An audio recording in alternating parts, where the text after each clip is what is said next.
to the RunnerX podcast, where we talk about all things running. As many runners know, it's 90% mental. So join Coach Valerie and Coach Caroline as we go through the mental side of running. Welcome to the RunnerX podcast. I'm your host, Coach Caroline, and I'm here talking to Coach Valerie. Coach Valerie, you were telling me about an article you read this week. Explain it to me, and you sent me a piece about it, but tell me about it. Right. Okay, so it was a really great article talking about movement and pain. And so the idea was the guy was saying, that whoever wrote the article, he used an example of squatting, which I thought was fantastic. So I'm just going to say it really quickly. He says, for example, let's say I'm squatting to a box and I have a weight on my back. And so when I squat to the box, I get the feedback from my glutes touching the box, indicating touchdown. So then I know I touch the box, stand back up. However, what if there's no box? What if on the way down, and the way he wrote it is my butt is silent. Yeah. Meaning, oh my gosh, there's no box. He's like, I can do one of two things. I can change my perception about the location of the box. It must be somewhere else or lower, or I forgot the box. Or I could change my action, which would be to move my butt until I found the box. One way or the other, the goal is to reduce the error. And it doesn't really, right? And so The important thing is I had a way to do the movement. And so I was laughing because Caroline and I have used that. We're teaching her to squat.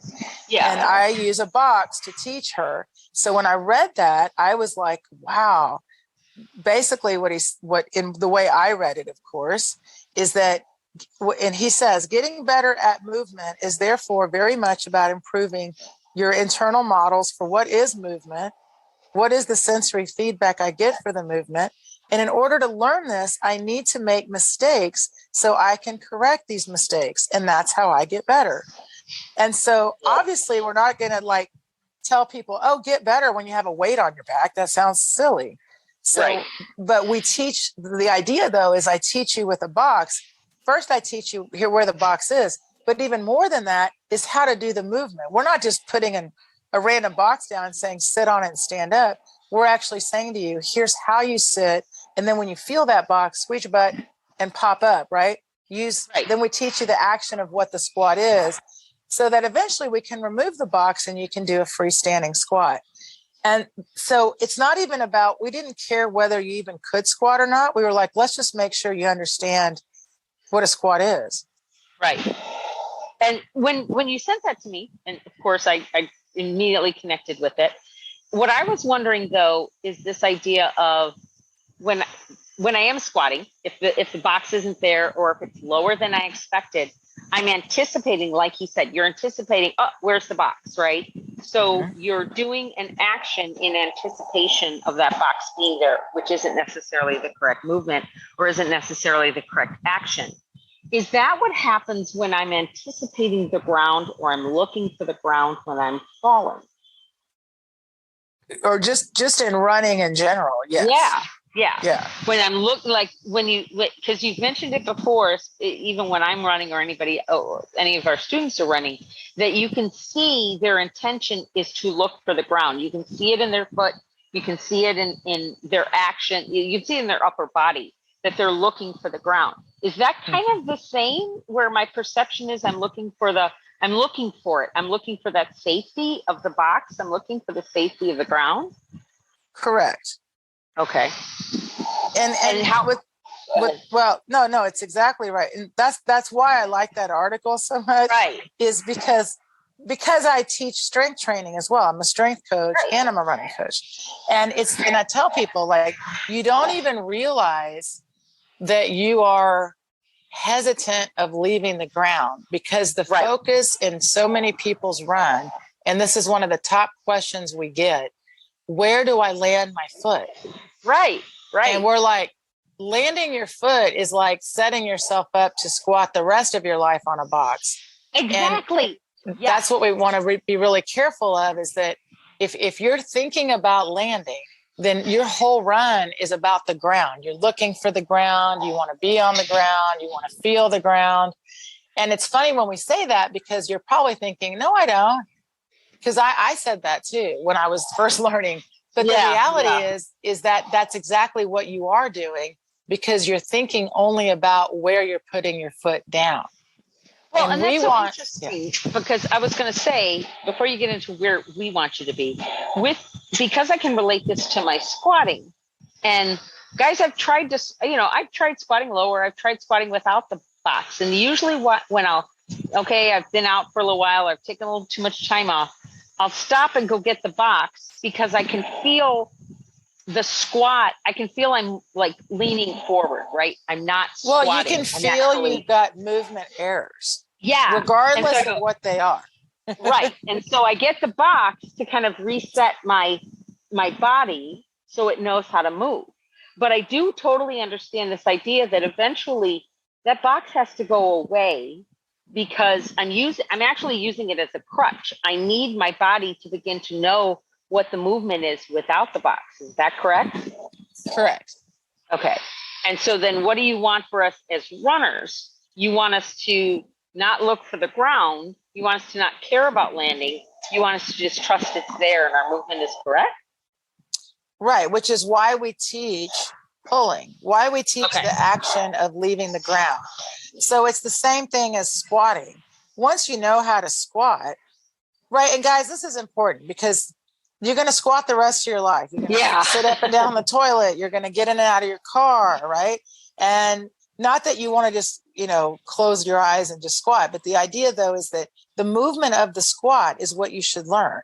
I should learn that as I go down, where's my body weight? How am I holding my body? All of those things. When I do when I'm getting out of my car or I'm using the box in the squat, how do I stand up? You see, you have to first learn what's the movement of the squat itself. Right. And then you progress at a level you can handle. So my goal is for Caroline not to use a box, but would I rather her use a box if her form looks like it's not happening, if she's having struggles with the movement? Of course. So the challenge in running becomes this. Most people, what do they use kind of as their box in running? The shoe.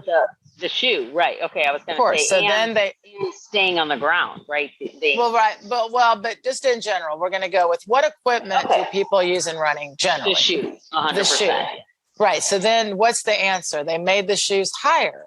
Like, see, we're going to make it so you don't have to go all the way to the ground. We're going to give you a little cushion. Right. So then that's what people's thought has been. Then I don't have to worry about anything because I've got, right? I mean, it's an interesting thing. I'm running on a cloud. Yeah. So then when something hurts, the answer has always been the new shoes.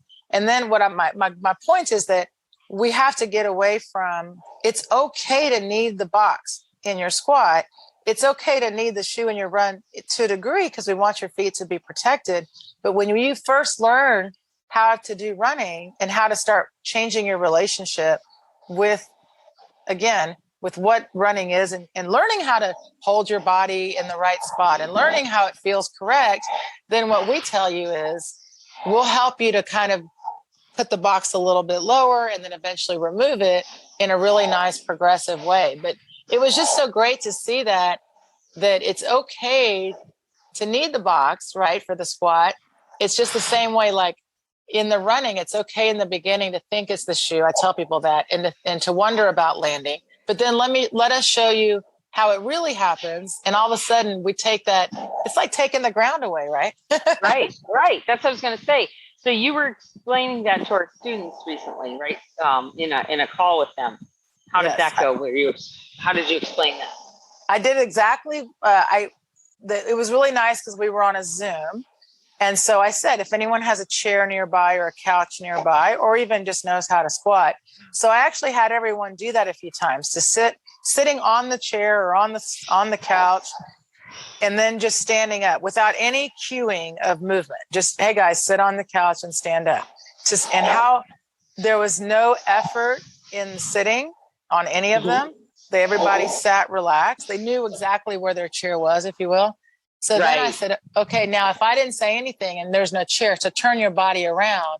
Now show me how you sit and stand if there's no couch. Well, none of them were relaxed. All of a sudden you saw tension, you saw hesitation, You saw like, I don't know what to do with my hands, all of these things. Yeah. And then I turned them back around. I said, okay, now let's do the couch again. But this time, let me teach the movement, how we actually squat, how, we're not going to go through that now, but then now turn around and do it. And even if you don't go as low as you can, or as the couch, you're all going to look similar in at least your movement pattern.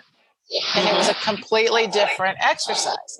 So then when I kind of explained that with running, that, running is in a sense the lifting up, if you will, from the squat, but you have to trust on that the couch will be there when you sit. You know what I mean? Right. Because we're learning that responsive. As soon as we feel the ground, we pop up, right? We pull. But first I have to let go of wanting to look for the ground. Yeah. It was really fun. It was very fun. That's really important, is giving up that need to look for the box or to look for the ground, and just trust that, if the box isn't there, I'm not gonna squat and fall over, right? I'm just gonna go into my squat. Right. And really, guys, where's the work in a squat? It's the getting up. It's not the coming down. Gravity's right there to bring your body down. You're going to go down. If you miss the box, you're going down. Unless you instead, as you feel that you're going down too far, start using your legs and your upper body to what? To unweigh yourself, to bring yourself back up. Right. And that's the best part of learning movement, is you got to learn what movement is. And then you start to realize in running, it's like the up part. I'm like, oh, okay, well, that makes more sense. Now I have a job to do. Now it feels a little bit better. But the fun part is like having the conversation about this when you're learning and you take it back to your running, it makes your running so much better. I think that's a great place to stop. So let's try it. You guys go ahead and give this squat challenge. We'll call it a squat challenge. Try to squat and then turn around and see if you're anticipating, like, are you getting stiff? Are you tightening up? And then look at the movement and see if you can translate that into your run, and let us know. You can just email us at support@runrx.fit. And any other questions you have, just email us at support@runrx.fit. Thank you for joining us on the RunRx podcast. If you'd like to know more, join us at www.runrx.fit. And if you have additional questions that you'd like answered on the podcast, email us at support@runrx.fit.